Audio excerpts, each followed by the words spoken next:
photosynthesizing plants are called this. You might could say plants are called this and photosynthesizers are called this because they most likely produce nutritious food from the sunlight. They are going to be a producer, and there is a cyanobacterium that would kind of qualify but not be a plant. This is a Principles of Biology 2 lecture, low-tech review.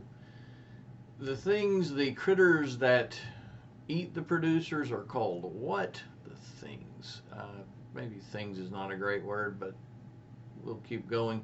Wet, warm climates located around the equator. What are we talking about here? These biomes have very low rainfall, cactus plants, and this is where we live. Deciduous trees, they lose their leaves every year, lots of rain, hot summers, cold winters. What do we call this?